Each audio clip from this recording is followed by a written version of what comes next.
For the first time in school history, CBU's men's and women's basketball teams have earned a trip into the NCAA tournament. We speak to the Lancer community about this exciting time. As the NHL playoffs approach, we ask CBU students their predictions and who they believe will hoist the Stanley Cup. With the MLB season around the corner, many fans are voicing their displeasure with what they believe is an unfair playing field when it comes to spending throughout the league. We'll dive deeper into this and more on Lancer Sports.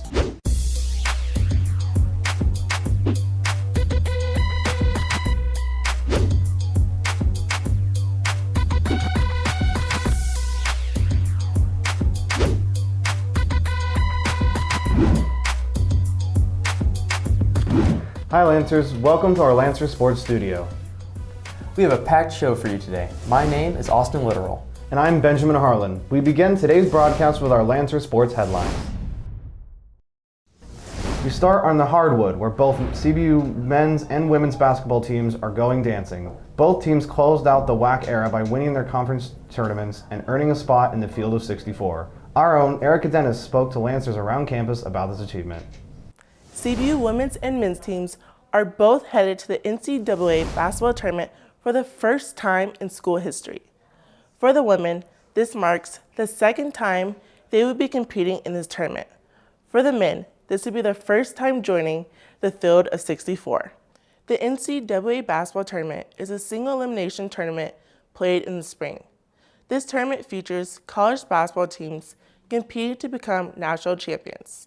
I went around campus to engage in the excitement about CBU being part of March Madness. And I think as a school, I think it's a good opportunity for us to really show like our skills in terms of our school as well.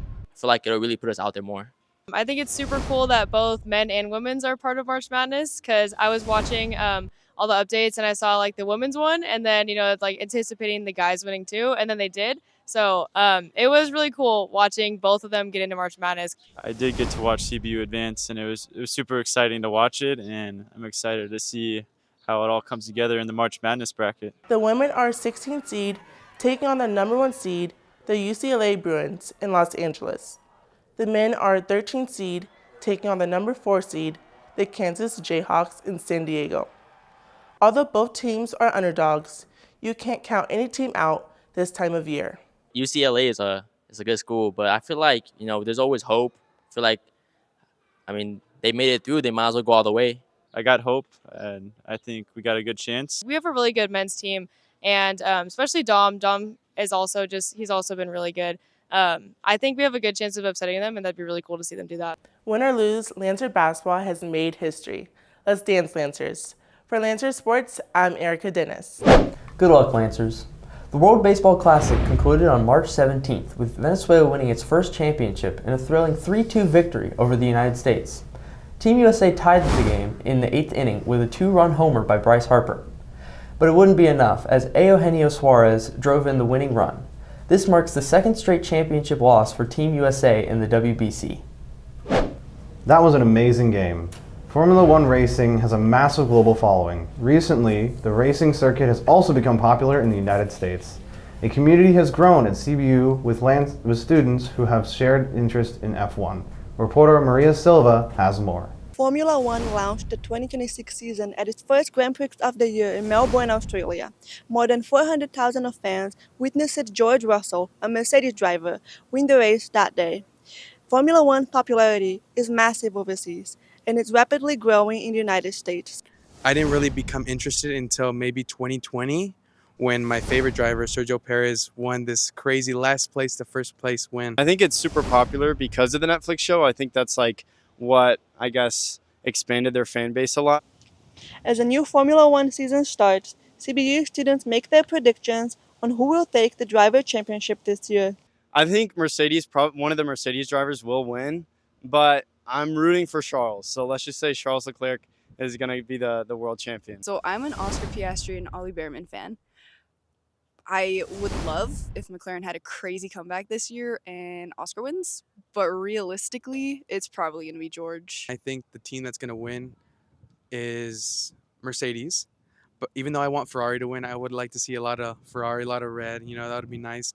From watching midnight races to discussing what this new era of F1 means to the future of motorsports, CBU students and friends build community while watching their favorite drivers compete. For Lancer Sports, I'm Maria Silva. Let's see who wins the championship.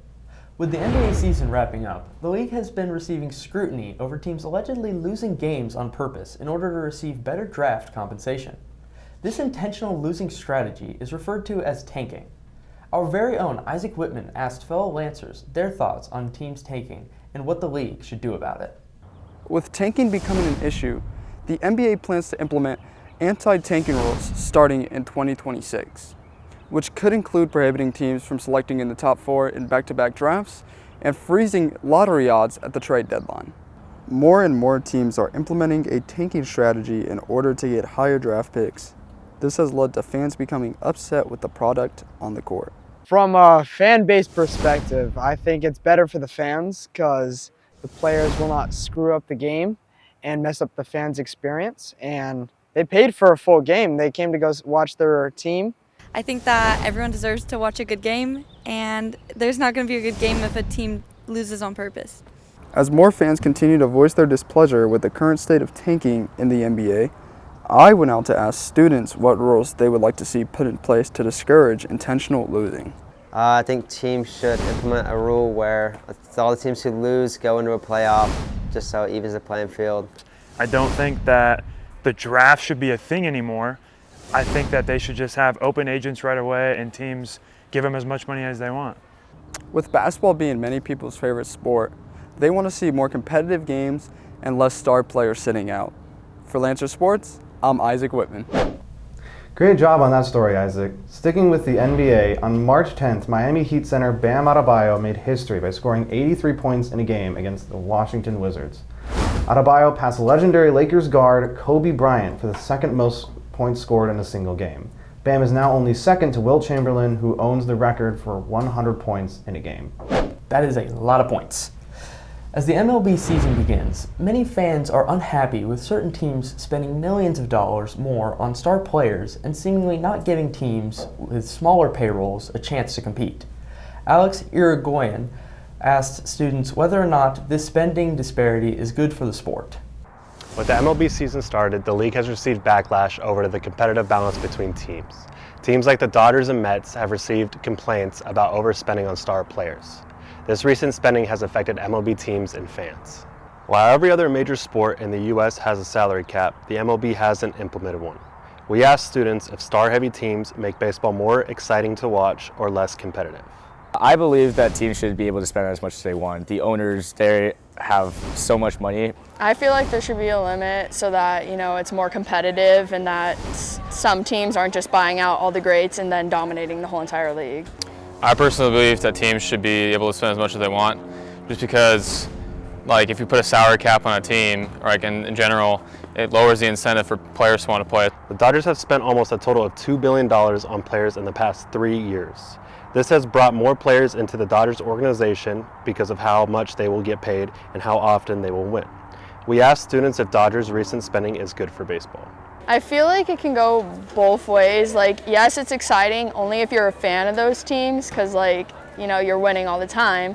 But then I feel like it also makes it less competitive because you just have the same teams dominating over and over again because they have money to spend. It makes it more exciting to watch just because people know these players, and so I think it can get more people into the game. As spending continues to rise across the league, debates about competitive balance still continue. Whether teams are making it an uneven playing field or making the sport more exciting is a question fans and analysis will still have. For Lancer Sports, I'm Alex Irigoyen. That's a lot of talk about money. We take to the ice as in the NHL, playoffs are approaching and the postseason picture is becoming more clear.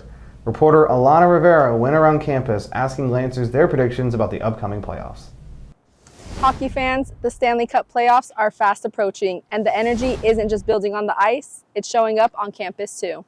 After a season of intense competition and heated rivalries, 16 NHL teams will compete in a 4-round best-of-7 series format, all leading up to the Stanley Cup final. As the playoff picture comes into view, we ask students who they think will take the ice to compete for the coveted Stanley Cup. I'm rooting for the Kings, obviously, the Los Angeles Kings. I'm really hoping that they can pull through either in the wild card or just the Pacific Division. I'm excited for the Ducks. I think their strong suit is really they got their team together. Like they really got their team together at the end of the season. Well, I root for the Nashville Predators, but they probably won't make it. So I'll be rooting for the LA Kings. It's win or go home. And with the Stanley Cup at stake, students share what sets postseason hockey apart from other sports.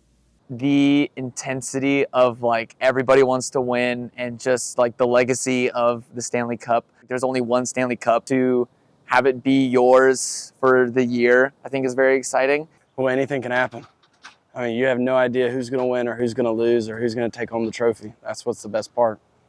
Predictions are in place, players are lacing up skates, and fans are ready to see how the playoff picture unfolds on the road to the Stanley Cup.